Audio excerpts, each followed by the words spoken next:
So, hey guys, we're going to have a quick play through the game now with a couple of my friends that helped me develop Dungeons of Old. This might not be the most slick audio-visual presentation that you've ever seen, but hopefully we're better at designing games than we are making videos. So I'll just introduce my friends now, who's going to very cleanly pass me the camera. Hello there everybody, my name is Kyle. Hi, I'm Michael. Who's Michael, also known as? Cheerio. And I'm just Kyle. Awesome, right. So the first thing we're going to do is decide our initial player rankings, and this is done by age. Whoever's the oldest gets number one, second oldest, and because this is a three-player game, third oldest. So I'm 28. 26.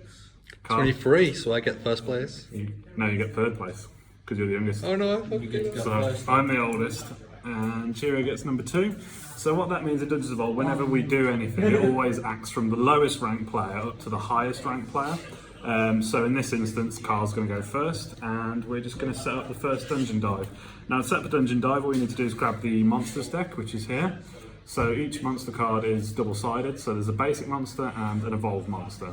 So to get this dive started, we look at the dive contract. For the boss that's included with the game, this is as follows. So the first time you enter the dungeon, you fight 2 monsters each, 2 basic monsters each.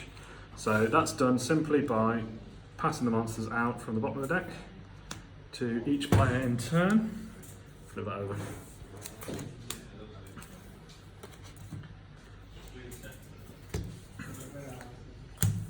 There we go. And then we each take a starter deck. So these are 10 cards that everybody gets at the beginning of the game. They're generally quite basic characters and basic equipment. We're just each going to shuffle those up, and I'll take the camera off Carl in a minute so we can do that.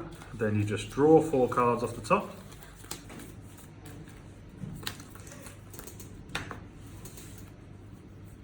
Looks good for me.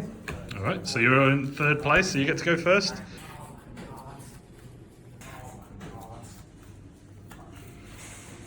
Excellent. So what would you like to do with your turn? So first things first, I think I'm going to start going for some damage out onto your cloud of bats. So I'm going to swing in for 4 damage. Okay, so you can just apply that with the damage tokens. Job done. And then I get a fatigue counter onto my goon for the action. So now that I've done my first action, I'm going to do it again to kill the creature. So by putting another fatigue counter, I can take another action, dealing another 4 damage to kill this cloud of bats and claim it. So when it dies, just to show the camera, it's got this stat line here. So this Cloud of Bats has 2 attack, 8 health, and it has 2 little treasure chests there. And what that means is that 2 treasure cards, which are denoted by the blue gem, appear on the table, and Carl gets to claim the monster card itself, which is worth money later on in the game. Fortunately, you get 4 actions per turn. So by putting 2 fatigue counters onto my goon here, I can claim the 2 treasure tokens, putting me firmly in the lead. Then at the end of my turn, all of these guys fatigue out because they have got 2 fatigue on there. So since they have 2 fatigue on there, they both go to the bottom of my deck. And that's my turn. So we've got one monster down already, Cheerio. What are you doing? I'm gonna play a goon, another goon, and give the goon a rusting sword. And then let's have a look what we've got over here. I think I'm going to attack the Mana Husk twice with my goon, giving it 2 fatigue tokens, which will send it to sleep. And it deals a It total of... deals 6 damage. Once the damage equals the life value of the card there, which is out of focus, there we go.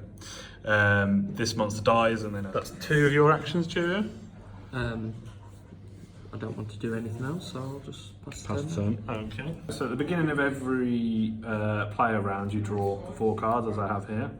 So I'm going to play out all 4. There's no cost to playing out cards like magic or anything like that.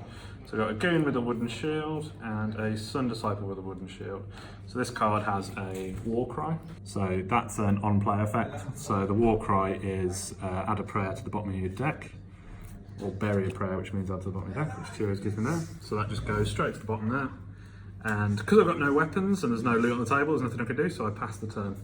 And when the player in the first rank position passes its turn, the player goes to the monsters. So in this game, the monsters which are played out in front of each player that are controlled by the player that they're in front of. So it's now Kyle's turn again, but he's not controlling his heroes, he's controlling the monsters.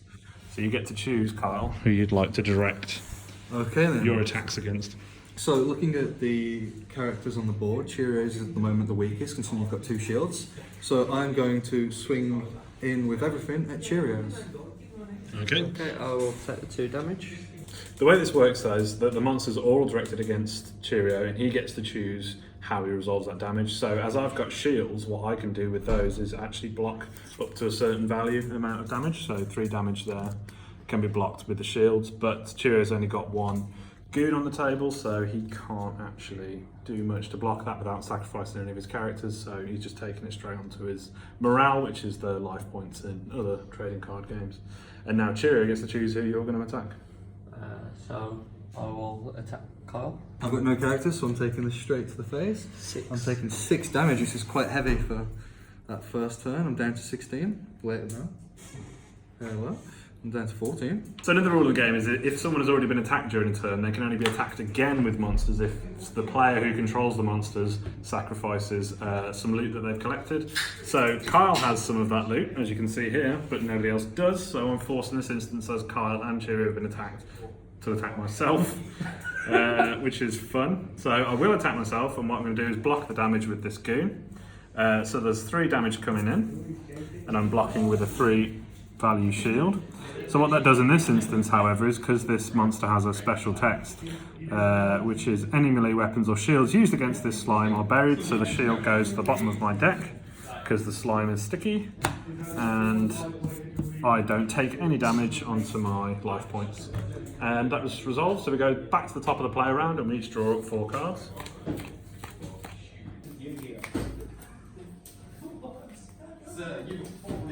Okay then, looking around the board, you can see that I need to deal with Cheerios' zombie at some point, considering it's got the lowest HP. So what I'm going to do is put 2 fatigue counters onto my goon to outright kill your zombie and claim its head.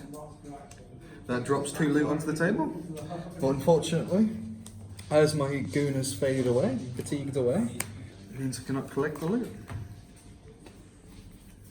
And then it's over to you. So I'll play a Sun Disciple. I'll give that Sun Disciple a shield. Give my goon a short bow. Then with my goon, let's attack twice and kill Cerberus Slither. Sweet, you get its head. So I get its head. Drops 2 loot onto the table.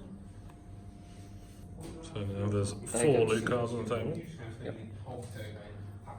I will then use my Sun Disciple to pick up 1 loot. So now I've got 3 loot on the table. I haven't got any weapons, and I've got 4 actions. So the max amount of characters you can have on the table is 4. So I'm going to drop a Beardling, which is a magic type character. So I'm going to use his first active ability to generate 2 mana, which is denoted by these tokens. So you're free to sort of manage this however you want. So I'm generally going to try and keep like a running total. So if I generate more, I'll get rid of this one and then get one that's valued to that.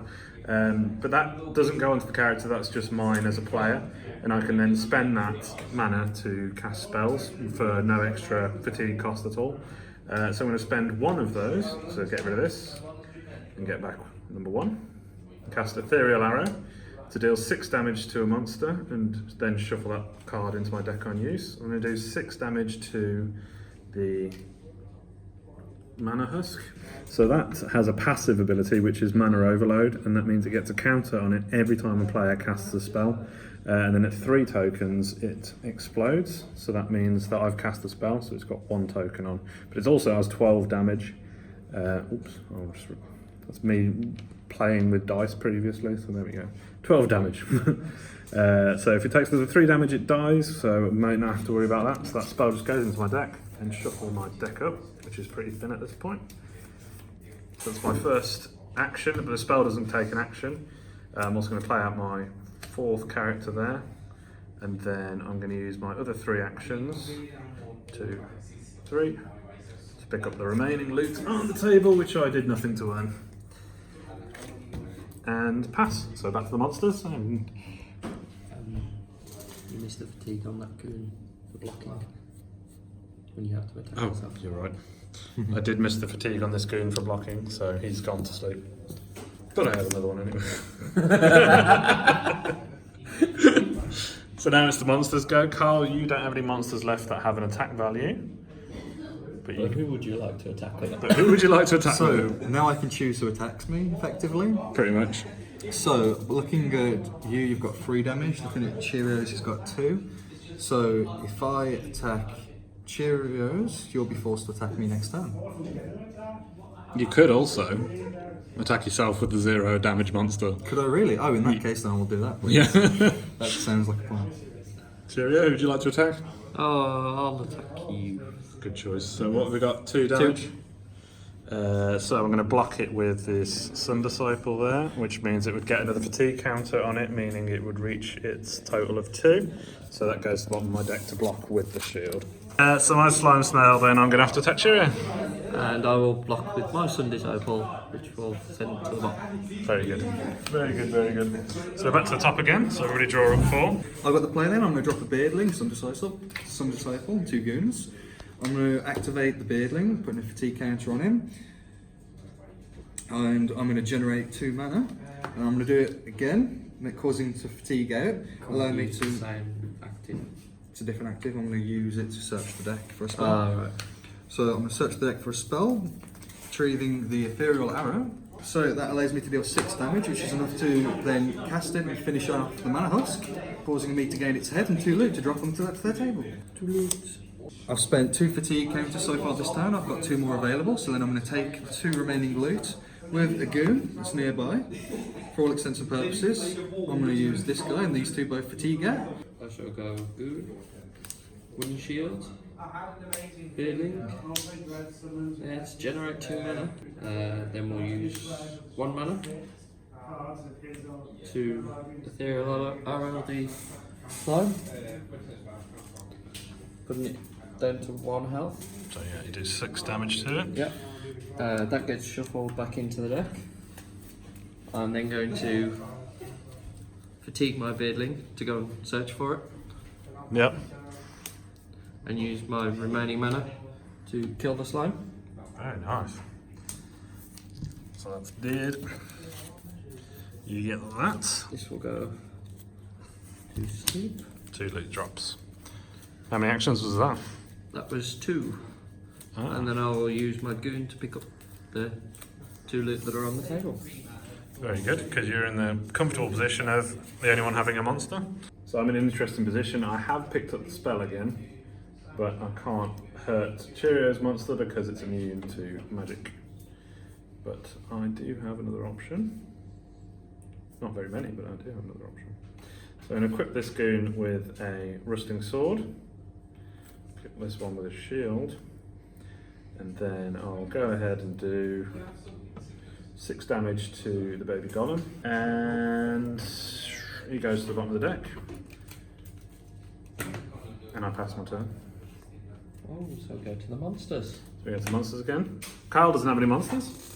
Cheerio, who would you like to attack? I'll attack Kyle. So that's 2 damage coming in, Kyle. Okay then, I'm going to choose to block it with the goon, killing him. Yep, so that's 2 damage coming in, so he's got a health value of 1, so that means everything. That means that only reduces the incoming damage by 1, so you've still got 1 coming in to you. Indeed. So you I go down to 13. And then we're back to the top of the round. Everybody draws up 4, and Kyle has to play. Only 1 monster left. Who gets the last Very one? fortunate draw there. Managed to grab a goon. Looking at it strategically now, this guy has got 8 health, so what we're going to do is we're going to drop a short bow onto the goon. That's going to allow us to fatigue twice with the goon to kill him, claiming the head. And then with the remaining Sun Disciple, I'm going to fatigue her twice to claim both of the loot that appears on the table, Very smooth. causing these 2 to fatigue to the bottom of my deck if the game was to continue. Which it wouldn't, because now when all the monsters are dead, and I'm doing this high angle shot despite having a high angle shot, all the monsters are gone. That's the end of the round. So what happens is you just collect up all your cards, whether they've been injured or otherwise. Nothing's gone permanently unless a card effect says so. So you keep anything that you haven't used, including your... And then the very next thing we need to do is just figure out who's done the best. So Carl, how many loot cards did you get? Currently I have 4 heads and 6 chests of loot. Joe, how did you do? I have 2 heads and 3 chests of loot. 2 heads and 3 chests. So yeah, you get second place because I've got 3 measly loot cards, which puts me in third place. But this does put me in a good position in just a moment. Transition time. Here's what I got. Could be worse. So the phase that we're in now is the town phase. So what happens in the town phase is we put out 3 rows of cards, and these are from 3 different factions, which are denoted by these 3 piles here. So we've got red, purple and yellow.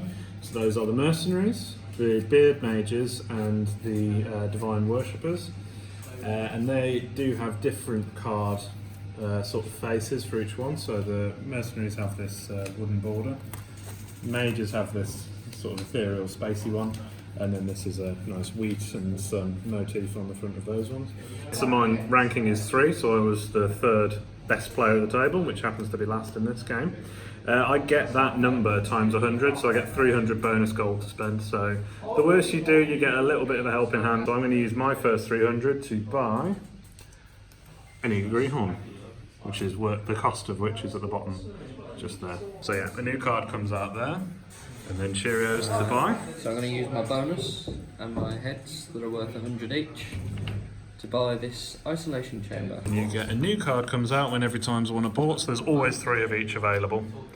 And then it's the player in first place. So it's always good to use your heads first because they disappear if you don't spend them. So I'm going to spend 3 heads to buy the Wandering Lector, which allows me to bury 3 prayers into my deck. Just double check on the top. So these are worth 100 each.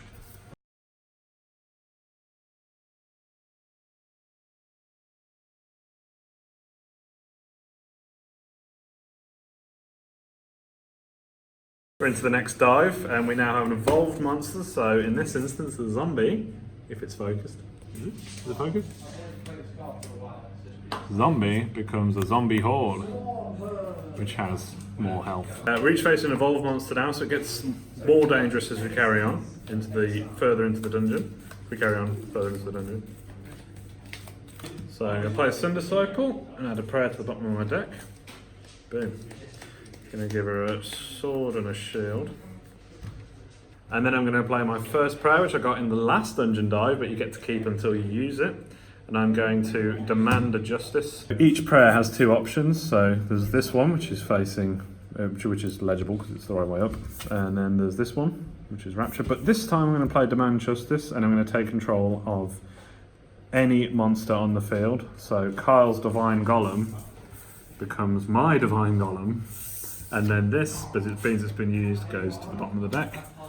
And I also played a prayer, which means that this gains a token. For each token the Divine Golem possesses, it gets +1 strike, so it's gone from 5 strike to 6, which means that I get to do some damage to somebody next turn. I'm going to do 3 damage then with the Rusting Sword on the Mana Wraith, so I'll just grab 3 out of here. Right, you've got it. So that's now going to need 9 damage to die. I'm going to play a Goon with a Rusting Sword, Beardling. I'm going to generate 2 mana, attack twice at the Divine Golem, sending him to sleep. And how much damage is that for the Golem? So there's 6 damage for the Golem. Plus the Divine Golem for 6. Because when it evolves, it does no longer immune to magic. So he goes up to 12 damage. This gets shuffled into my deck, meaning I lose the prayer that I have in here. You do. There it is. Cheat counter on this to send it to sleep to search my deck for a spell. I'm going to take the Ethereal Arrow again. And then I'm going to use my remaining mana to blast the Divine Golem For another 6, which puts him over his health rating, equal or over, and he dies. Which means you get the monster's head. And then, because the evolved monsters are bigger, badder boys. They drop more loot. 4 loot cards on the table, 4 cards. Hey, hey. So I'm going to drop down a Goon and a Wandering Lector. When the Wandering Lector enters, I get 3 pairs to the bottom of my deck. I'm going to equip the Goon with a shield. This one I'm going to keep in my hand for now. I need to add 3 pairs to the bottom of my deck, please, Cheers, if you wouldn't mind passing them over. 1, 2, 3. Sweet. Okay, and then alas, I'm going to put 2 fatigue onto the Goon and 2 fatigue onto the Wandering Lector to claim the 4 loot. Causing these 2 to go to the bottom of my deck with the shield that was equipped. Leaving me with an open board, which is quite dangerous. Which, it would have been worse if Cheerio hadn't just murdered the golem that I took.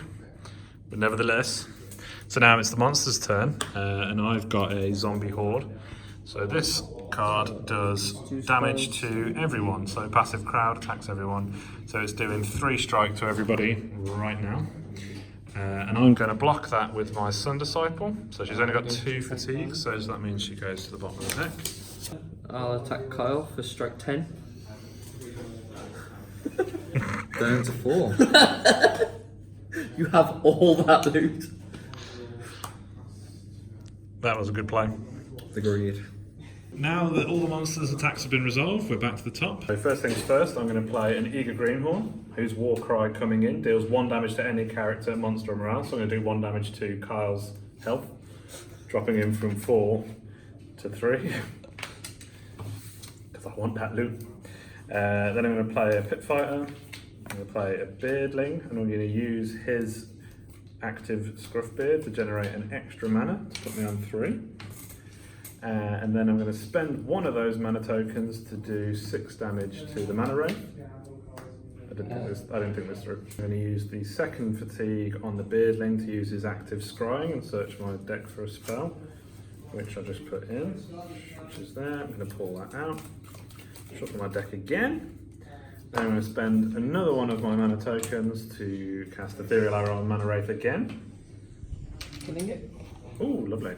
And then I'm going to use my last 2 fatigue counters, my last 2 actions for the turn on Eager Greenhorn and pick up 2 of these lit cards. So I'm just going to play Goon and a Rusting Sword. And I'm going to attack the zombie horde twice for 6 damage, sending this to sleep. So the zombie horde takes 6. Currently on 12 health, which is passive, means that if it finishes its turn on 12, if it starts the monster's turn on 12 health, it's going to go back to full health. One of the reasons I love Prayer, I'm going to play Wall of Light right here, which allows me to not take any damage for the remainder of the round, which is very much in the nick of time due to me being on 3 health, courtesy of the fellow players of the game. I'm going to drop down a Goon and a Sun Disciple. Sun Disciple allows me to bury a Prayer in my deck. This Prayer will save me again. And then with 2 loot on the table, I'm going to claim that with the Sun Disciple, causing her to fatigue out. So it's back to the monsters now, and there's only a zombie horde on the table. So I'm going to nominate myself, but everybody takes 3. I'm going to block with my Pit Fighter because he's got 4 health. So the damage doesn't equal or exceed his health rating, so he doesn't get injured, which means instead, if he takes any damage, it goes to the bottom of my deck. So I take no further damage from that. How are you guys dealing with your damage? I took mine to my health. And I don't take You've it, got that's a the Wall of Prayer. Light. Very good. So we're back to the top, and everybody draws up 4. So I need to kill this. That's what I heard you say. So if you don't kill it, it's going to kill us. Nice. Well, actually, it might not. I'm going to put a Tower Shield on my Eager Greenhorn, and then I'm going to play. Keep it alive. Kyle's going to die eventually. You guys healed this up, didn't you? Because you didn't do any damage to it, did you? No, so I healed it back up to full health for you. I'm going to play Pilgrim's Bounty, which is a prayer which allows me to draw a deck card from the town deck, and then I own it. So I'm going to take a fighter card. And I drew, and now own, a Mysterious Commander, which is a 700 gold card. Probably one of the best. Yeah. Fatigue his goon! Oh yeah. Oh yeah. And as my very own idea, I'm going to use active outmaneuver and apply 5 fatigue to your goon. Hang on, give me the camera, I need to see Carl's face.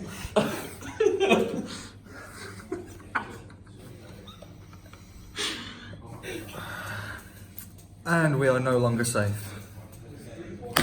Due to what we've got in our hand, this is a very sad turn of events. And then I'm also going to play these two. Chicken Hat Berserker with a short bow. Alright, chill. I'll pass.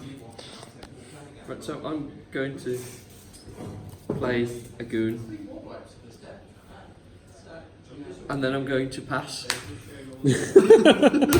Carl, what would you do? Sadly, none of the cards in my hand are playable because I decided to keep loot in my hand from the previous encounter. So I'm forced to end my turn with 1, 2, 3, 4, 5, 6 loot cards, 3 health, and a zombie horde on the field. Okay, so play passes to the monsters. I am the only one with a monster, and I'm in 3rd place, so I nominate myself for the zombie horde, but it attacks everybody. I'll take it to my morale. Then Carl, where will you take the damage? Well, I'm going to block it with this surprise. No, I'm afraid I'm just going to have to take it, and that causes me to be knocked out. So what happens now is all of your loot goes back on the table. You skip your next round, but you gain 5 morale. You start back with 5 morale plus the amount of loot you dropped on the table. So you drop 6, which means you start with 11 next time. I'm going to block it with the Tower Shield. Happy days. So now, play goes back to us. You skip this round because you're dead. You retreated. I draw 4, Cheerios draws 4. Do you want to film? Do I still draw? No, you skip this round. You're out of the dungeon at the moment. So first things first, I'm going to play a Sun Disciple to max my character limit, which gets me a prayer to the bottom of my deck. Then I'm going to, for my first action, use Mysterious Commander's Inspire, which allows me to collect a loot card for each other character I control. So I control 3 other characters, which means I get 3 loot cards for 1 fatigue. Do you know, this is going so well for me because you told me what to do. That's why. So I've still got 3 actions available. So my other 3 actions, I'm going to take 1, 2, 3, pick up the other 3 loot cards. So then I get all of Carl's gold. This goes to the bottom of my deck. play a Braided Mage. I'm going to use a Fatigue on the Braided Mage to generate 5 mana. If I can find the 5. There we go. I'm then going to use 4 of that mana to create a construct. Bring it to 1 mana. Then I'll use another active on my Braided Mage to do 8 damage to the zombie horde. So you use mana braids. Yep. So he's got 10 life left. Attack it twice with my mana golem. Adding another 6 damage. Carl's turn would be now, but he died, so he has no turn. So it goes to me. I nominate myself for the zombie horde once again. I'm going to block. I'm going to use 1 mana to generate an isolation chamber around the zombie horde. Oh, very good. This generates me 6 mana. That's correct. And it generates you 6 mana because it turns the blocked damage into mana. And there would have been 3 to me, 3 to Cheerio. None to Carl because he's not in the dungeon, but he's about to come back. So first things first, I'm going to shoot that zombie horde with the Chicken Hat Berserker. And because of his passive, I'm going to apply the fatigue to your Braided Mage. Okay. And that's going to do the final 4 and kill it off. So I gain the head. 4 loot cards appear. So that's my first action. I've got 3 actions remaining. So I'm going to use the active Inspire on the commander again and gain 2. And then I'm going to use his final... Oh no, he gets 6 fatigue, even better. So that's his 5th action. And I'll pick up 1 more. So that was 2, so I've got 1 more, right? I attacked, Inspire, loot. Loot? That's the end of the dungeon dive. I've got it all. When does that happen? What the fudge? Oh, swear.